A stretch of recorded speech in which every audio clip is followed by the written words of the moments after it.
Halo guys, semua keluarga Trevor sudah habis sekarang, tersisa hanya dirinya bersama keponakannya.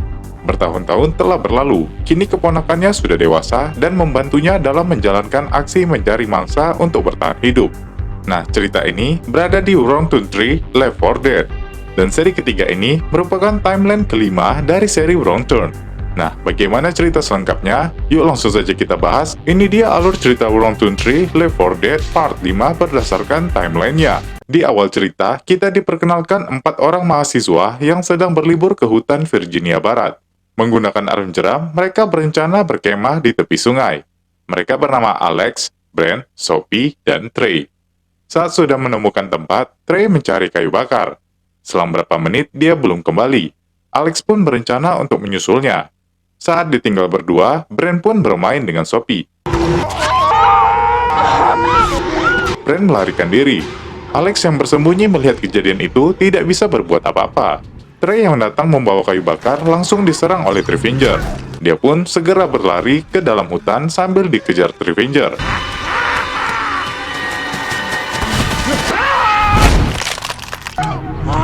Brent juga sedang berlari untuk mencari pertolongan, namun tidak ada siapapun di hutan.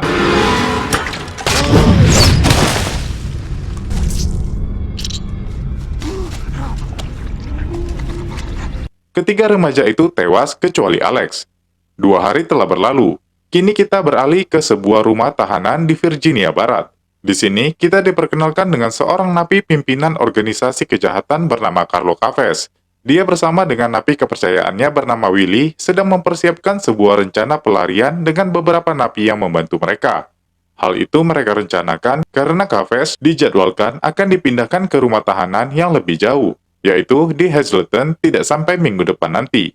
Nah, ternyata napi kepercayaannya tadi sebenarnya bernama William Juarez. Dia aslinya adalah seorang marsekal Amerika Serikat atau lembaga penegak hukum yang menyamar menjadi napi. Hal itu dilakukan untuk mencari tahu rencana Chavez yang terkenal licik, guys. Jadi, karena rencana mereka sudah bocor sama si William, pihak kepolisian mengubah jadwal pemindahan Chavez menjadi hari ini. Mereka juga mengubah rute perjalanan agar rencana pelarian mereka menjadi gagal.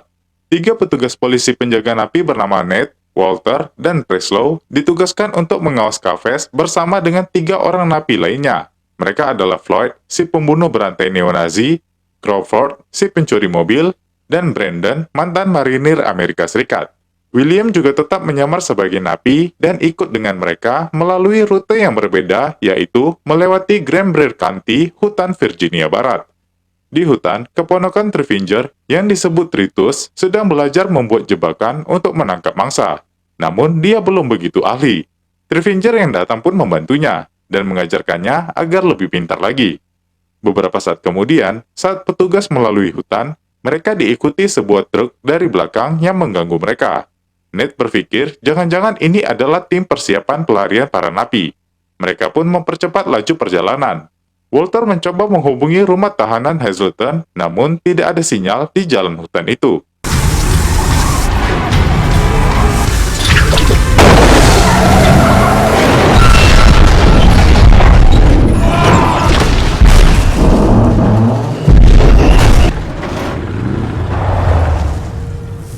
Dan ternyata, yang mengganggu mereka adalah Trevor. Setelah membuat bus mereka terjatuh dengan kawat berdurinya, dia pun pergi untuk mencari cara membunuh mereka satu persatu nantinya. Untungnya dalam kecelakaan itu, mereka tidak apa-apa guys. Mereka pun segera dikeluarkan dari dalam bus yang terbakar. Saat dikeluarkan, Chavez mengkodekan kepada Floyd untuk melakukan trik pelarian mereka. Nate terkecoh hingga membuat pistolnya jatuh ke tangan Chavez. Saat dia mengancam Nate, Preslow langsung menodongkan senjatanya ke Chavez.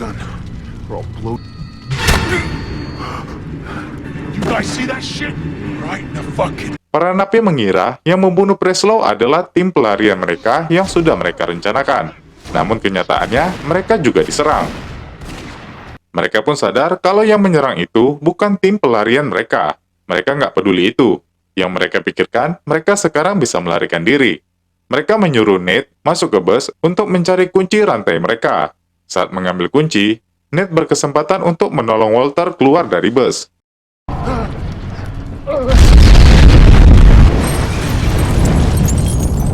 Kedua petugas itu sekarang menjadi tawanan para napi untuk menunjukkan jalan. Saat berusaha membuka rantai dengan kunci, ternyata kunci itu bukanlah kunci untuk membuka rantai besi mereka. Mereka kesal dengan Nate, namun mereka tidak bisa membunuhnya, karena hanya dia yang tahu jalan di tempat itu. Kafes tanya, mereka harus kemana sekarang? Nate bilang, dia juga nggak tahu jalan kalau harus menelusuri melalui hutan ini. Namun dia tahu kalau hutan ini terdapat tower yang terhubung ke markas darurat penjaga hutan. Kita bisa menggunakan radio di tempat itu untuk menghubungi petugas. Dan para napi ini pun setuju untuk menuju ke situ. Saat di jalan, mereka diserang oleh Alex, mahasiswa yang masih selamat saat diserang Trivinger 2 hari yang lalu, guys. Alex mengira mereka juga orang jahat. Dia pun baru sadar kalau mereka adalah petugas kepolisian dengan para napi yang akan dipindahkan. Alex pun meminta tolong agar membawanya pergi dari hutan itu. Dia pun menceritakan tentang kematian 3 temannya yang sudah tewas karena dibunuh seorang kanibal. Kafes mendengarkan kalau Alex mengatakan mereka menggunakan 2 perahu karet arum jeram saat ke hutan ini. Itu adalah kesempatan bagi Kafes bisa melarikan diri menggunakan perahu karet itu. Dia pun meminta Alex untuk menunjukkan jalan menuju ke sungai tersebut. Kembali berjalan, mereka menemukan sebuah truk yang sepertinya bekas pemilik korban dari para kanibal. Kafes menyuruh Nate untuk mengecek truk itu. Apakah ada benda yang bisa berguna buat mereka? Saat dicek, dia menemukan sebuah pistol. Dia pun menyimpannya. Selain itu, dia juga menemukan kunci dan memberikannya kepada mereka. Kunci itu sendiri untuk membuka box baja truk tersebut. Saat Kafes membuka, ternyata di dalamnya terdapat beberapa tumpukan karung berisi uang yang cukup banyak. Saat mereka rebutan untuk membagi uang, Nate berkesempatan memberikan pistol yang dia temukan kepada Walter, karena mereka nggak akan curiga dengan Walter yang sedang terluka. Karena napi lainnya ribut tentang uang, Kafes bilang dia yang memimpin di sini. Dia menyuruh mereka masing-masing membawa 2 karung uang. Dia juga memaksa Walter untuk membawa 2 karung walaupun dia sedang terluka. Saat berusaha membawa, Walter tidak sanggup. Saat dia berbalik arah, dia mengambil pistol yang diberikan Nate.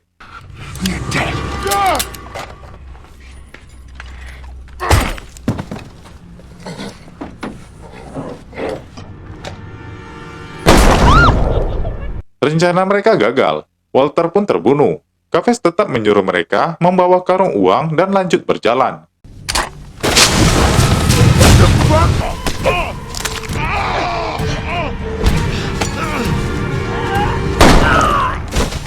Tritus pun mati ditembak Kafes. Dia berpikir anak hutan inilah yang menyerang mereka.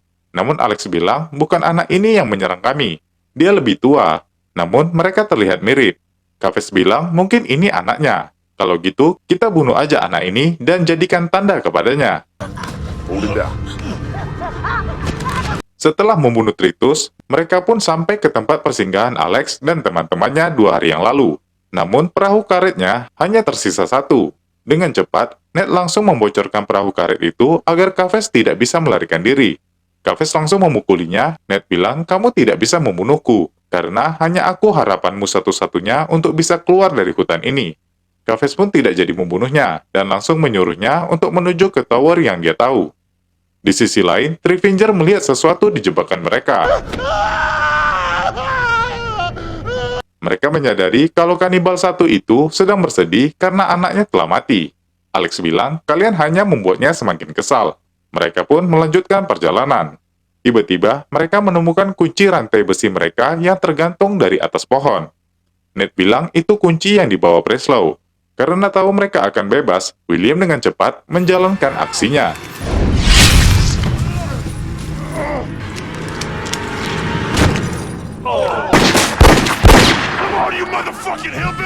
William pun mati. Penyamarannya pun terbongkar. Kafes kembali mengancam Nate. Kalau ini adalah kesempatan terakhir kalinya untuk dia percaya. Kaki mereka pun akhirnya bebas dari rantai besi. Saat menuju ke tower, mereka melewati bekas rumah jagal trio Odes yang telah diperbaiki. Di sini, Kafes bilang ke napi yang lain kalau mereka bisa saja saling membunuh untuk mendapatkan uangnya. Namun, jika ada salah satu yang mati, otomatis kita kekurangan tangan untuk membawa karungan uang tersebut. Kalian juga tidak perlu membunuhku, karena aku punya kelompok yang bisa menghidupkan kalian, tanpa harus hidup di tengah jalan. Namun syaratnya, 1 dari 2 karungan yang kalian bawa harus menjadi milikku, dan setelah itu, hidup kalian pun akan terjamin. Para napi lainnya berpikir 10 kali untuk menerima usulan tersebut.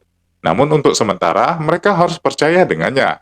Di sisi lain, Sheriff Carver tidak menerima kabar dari ketiga petugas yang membawa napi. Khawatir terjadi sesuatu, Sheriff Carver pun menuju ke hutan. Kembali ke hutan, saat berjalan, mereka menemukan truk Trevinger di tengah jalan.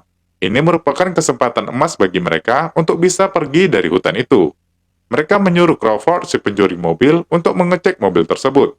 Awalnya dia menolak, namun Chavez mengancamnya karena hanya dia yang mengerti cara mencuri mobil. Mau tidak mau, dia pun mengeceknya.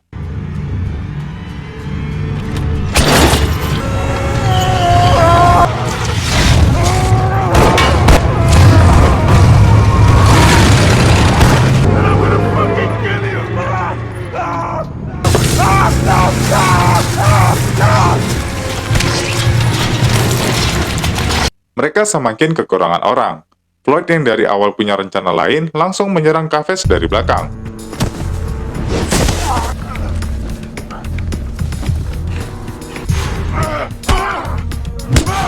Di sisi lain, Sheriff Carver berhasil menemukan bus para tahanan yang sudah terbakar di tengah jalan. Dia tidak menemukan siapapun di situ, dan tidak tahu di mana keberadaan mereka sekarang. Setelah menghajar Floyd, Chavez dan Brandon meninggalkannya sambil mencari Nate dan Alex yang melarikan diri.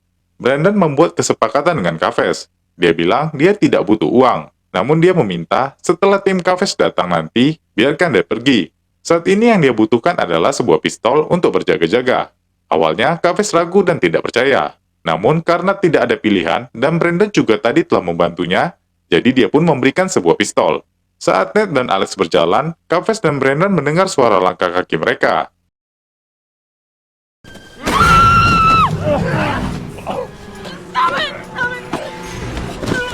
Lagi-lagi Nate mengaku kalau tower sudah dekat. Hanya dia yang bisa menghubungi markas darurat.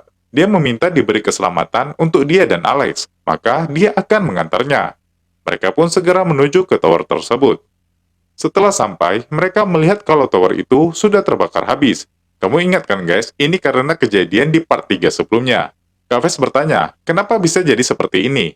Nate bilang dia tidak tahu. Ini satu-satunya tempat yang seharusnya memiliki radio. Chavez mengira kalau Nate sedang berbohong kepadanya. Dia segera menodongkan pistol ke arahnya. Sheriff Carver bersama anjingnya langsung datang dan membalikan keadaan. Chavez dan Brandon kembali menjadi tawanan mereka.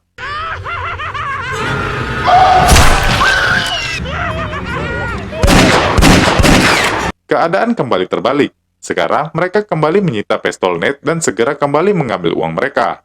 Floyd yang ditinggalkan sendirian menemukan semua tumpukan karung uang yang mereka tinggali. Dia segera membawa itu semua dan melarikan diri. Pihak petugas yang dihubungi Sheriff Carver tadi segera menuju ke lokasi bus yang terbakar. Sedangkan Chavez yang lain melihat tumpukan karung uang mereka sudah hilang semua. Mereka pun menyadari kalau ini pasti ulah Floyd. Chavez mendengar teriakan Floyd yang tersandung batu saat melewati sungai bebatuan. Dia segera mengejarnya dan berniat untuk menembaknya. Floyd yang sudah nggak ada pilihan, segera menghamburkan uang-uang itu. Saat itu, Trevinger pun datang ke tempat itu.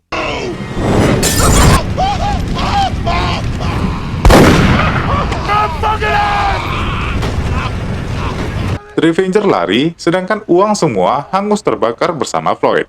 Chavez sudah kesal aja. Sekarang dia hanya butuh jalan keluar untuk segera pergi dari tempat ini.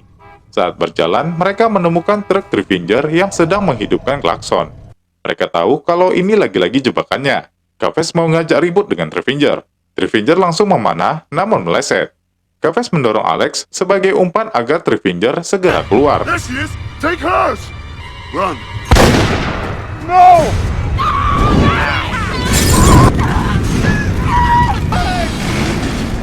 Nate meminta agar mereka segera mengejar Trevinger dan menyelamatkan Alex. Chavez menolak dan menyuruh Nate terus memandu jalan kepada mereka. Namun tiba-tiba, Brandon dari belakang memukul Chavez dan memberikan pistolnya kepada Nate. Brandon segera menyuruh Nate agar menyelamatkan Alex. Dia bukan pembunuh, jadi dia membiarkan Chavez tetap di situ, dan dia pun pergi untuk menyelamatkan diri. Anjing Sheriff datang menuju ke arah Nate. Nate memberikan tisu bekas Alex agar si anjing bisa memandu dirinya. Alex sendiri sudah dibawa Trevinger menuju ke markasnya. Tim petugas pencarian api menggunakan helikopter untuk mencari mereka di hutan. Brandon menyelinap agar tidak ketahuan. Saat itu, Chavez datang, menghajar, dan kembali mengambil pistolnya. Dan akhirnya, Chavez bertemu dengan Revenger.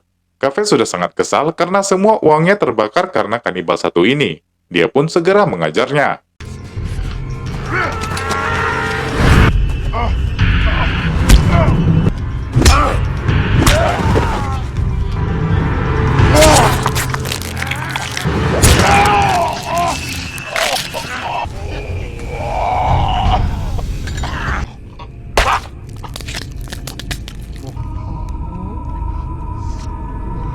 Ned bersama anjingnya berhasil menuju ke markas Revenger. Dia segera membebaskan Alex yang masih hidup.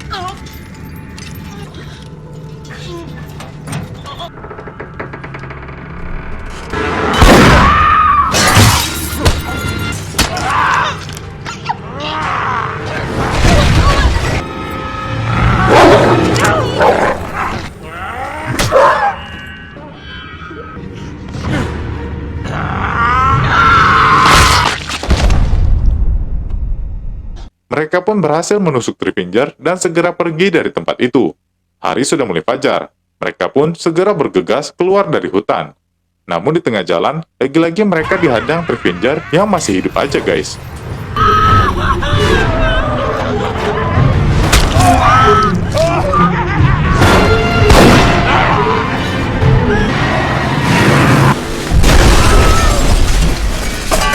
Mobil mereka saat itu terbakar.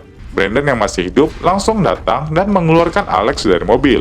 Saat dia akan mengeluarkan Ned juga, lagi-lagi kanibal psikopat itu datang.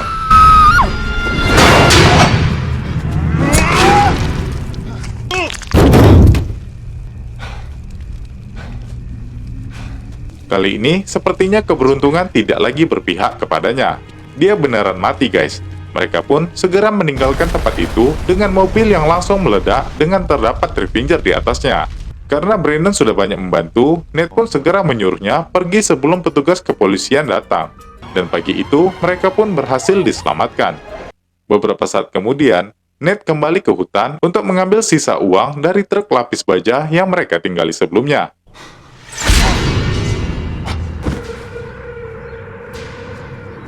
Penjahat tetap penjahat. Jangan pernah sampai kamu mempercayainya.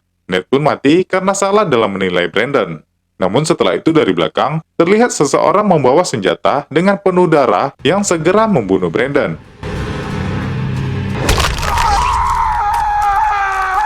Kita nggak tahu dia siapa. Banyak yang menebak kalau itu adalah Alex. Tapi bisa jadi itu adalah kanibal yang lain. Namun tidak ada jawaban tentang hal itu. Karena seri Wrongtune berakhir sampai di sini guys.